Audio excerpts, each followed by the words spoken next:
கோழையா இருக்க வேண்டாம். இந்த பயத்தின் ஆவி வெக்கத்தை கொடுக்கும். நிறைய பேர் வெக்கப்பட்டுட்டே இருப்பாங்க. அடிக்கடி ஒரு பாட்டு படிங்க, வெக்கமா இருக்குது. நிறைய ஆண்களுக்குள்ள இந்த ஆவி நல்லா நுழைஞ்சிருக்குது, நல்லா நுழைஞ்சிருக்கு. ரொம்ப வெக்கப்படுவாங்க, கடன் வாங்க வெக்கப்பட மாட்டாங்க. ஆனா தேவ சபையில் ஏதாவது ஒரு பொறுப்பேடுனா வெக்கப்படுவாங்க. ஆணும் பெண்ணும் வெக்கப்படக்கூடாது. ஆண்டவருக்கு ஸ்தோத்திரம். வெக்கப்படாம இருக்கிற ஆண்களும் இதே ஆவிதான். வெக்கப்பட வேண்டிய பெண்கள் வெக்கப்படாம வெக்கமில்லாம அழகு பாருங்க, அதுவும் இந்த ஆவிதான். ஒட்டனா போடு. கர்த்தருக்கு ஸ்தோத்திரம்.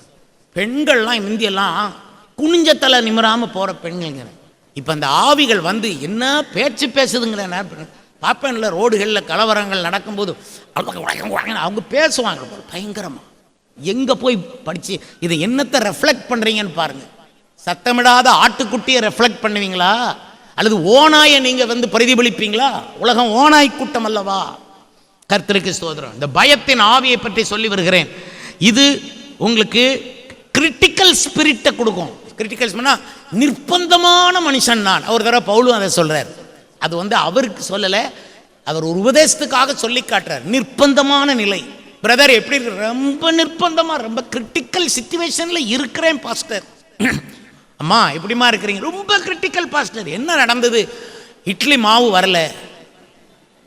இதுக்கா இப்படி சொன்னீங்க? நான் திடீர்னு வாயில் வந்ததை சொல்லிட்டேன்.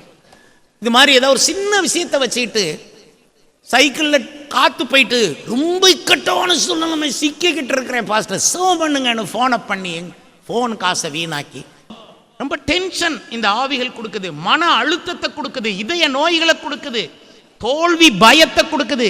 ஃபெயில் ஆயிடுவோமோ, ஃபெயில் ஆயிடுவோமோ, ஃபெயில் ஆயிடுவோமோ, பரீட்சை எழுதிட்டு ஃபெயில் ஆயிடுவோமோ, ஃபெயில் ஆயிடுவோமோ உட்காந்து ஒரு பயத்தை கொடுக்குற ஒரு ஆவி அந்த நேரத்தில் உங்களை கவ்வும்.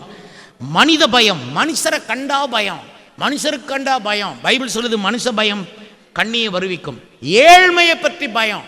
நாளைக்கு என்ன நடக்குமோ, ஐயோ நாளைக்கு காசு இல்லாமல் போயிருமோ, ஐயோ நாளைக்கு பிள்ளை குட்டிகள் காசு இல்லாமல் போயிருமோ, ஐயோ என்ன பண்ணுவேன். தலை கீழே நின்னாலும் கர்த்தர் உனக்கு கொடுக்கறதான் வரும். கர்த்தருக்கு சொல்ல உன் பயம் வேண்டாம். ஆண்டவர் இயேசு சொன்னார், நீ பயப்படாதே, நான் உன்னோடு இருக்கிறேன். மிஞ்சி என்ன வேணும் உனக்கு? இயேசுவே கூட இருக்கும்போது, என்ன ராஜாவே கூட இருக்கும்போது, ஐஸ்வர்ய சம்பன்னரே கூட இருக்கும் பொழுது, அள்ளி கொடுக்கிற கொடை வள்ளலே பக்கத்துல கூடவே இருக்கும் பொழுது எதுக்கையா பயப்படாத? எதுக்காக பயந்தோம்? அததான் நீங்க நினைக்கணும்.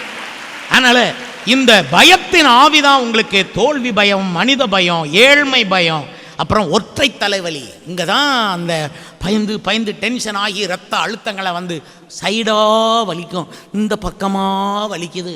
பாஸ்டர் ஜெபம் பண்ணுங்க அப்படி என்று சொல்கிற ஆட்கள் ஒற்றை தலைவலி.